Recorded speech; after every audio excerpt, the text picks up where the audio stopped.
এইখানে এসে দেখি বেটি তেলের পিঠা বানাইতেছে। এই যে মাশাআল্লাহ এখানে হয়ে গেছে। আমাদের সুন্দর সুন্দর পিঠাগুলো হয়ে গেছে। আর আজকের পিঠাগুলো খুবই মজা হয়েছে। তোমার পোড়া শান্তি দেখলে বেশি মিস করবে। সালমা আর ভাবি মিলে পাঠাইলো বাসার আম্মা, অনেক কষ্ট করলো, অনেক ধন্যবাদ।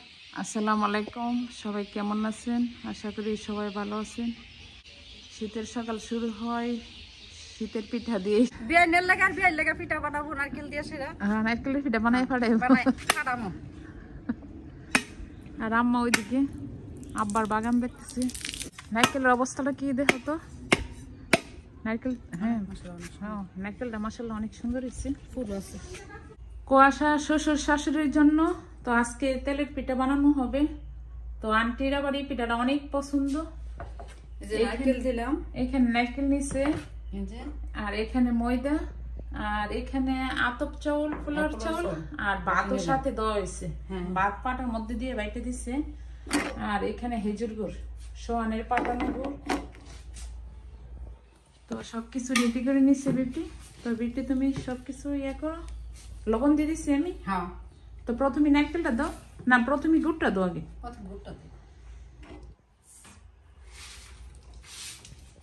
যে এখানে প্রথমে আগে গুড় দিয়ে দিতেছে। খেজুর গুড় দিয়ে পিঠাটা আমার অনেক স্বাদ। হ্যাঁ, একটা গ্রাম লাগে আর খাইতে অনেক স্বাদ লাগে। যে এখন ময়দা দিয়ে দিতেছে, নারকেলও দিয়ে দিতেছে। নারকেল সবই দিয়ে তো। তো আমি আমার তেলের পিঠার মধ্যে নারকেল দিই, খাইতে ভালো লাগে না বেটি? ভালো লাগে নারকেল দিলে। না শীতের দিনে পিঠা বানানো যায় না। শীতের দিনের পিঠাই তো মজা। তো মাশাআল্লাহ আমাদের সুন্দরভাবে গায়ে গুলে ফেলছে, গুলা হয়ে গেছে।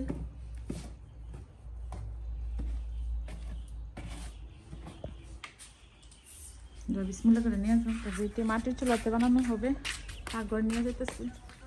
এইখানে এসে দেখি বেটি তেলের পিঠা বানাইতেছে। এই যে মাশাআল্লাহ এখানে হয়ে গেছে। বেটি দোয়ার বাড়ি দিয়ে বৈশা বানাইতেছে।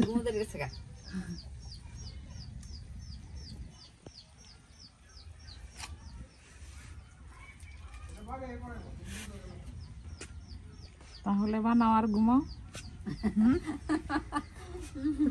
পিঠা বানাও আর ঘুমাও তাহলে। তো এই যে আম্মা পিঠা নিয়ে আসতেছে। মাশাআল্লাহ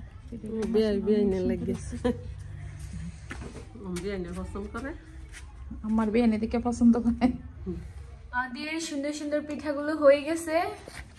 আর আজকের পিঠাগুলো খুবই মজা হয়েছে। তোমার পোড়া শান্তি দেখলে বেশি মিস করবে, কারণ এটা কুয়াশা খালামের খুবই পছন্দের একটা পিঠা।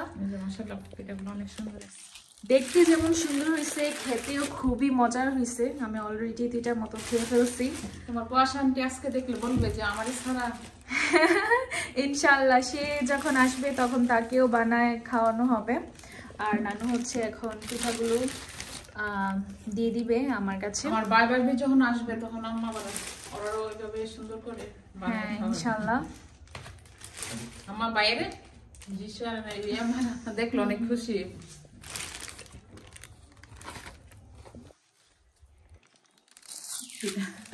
তো আজকে রোদ্র উঠছে। আয়দামনির বাবার করলে আয়দামনি আয়দামনি আয়দামনি আয়দামনি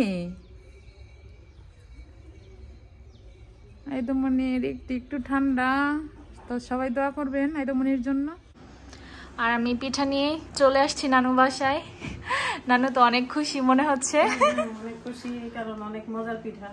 হ্যাঁ, সালমা বানায়, অনেক মজা করে বানায়।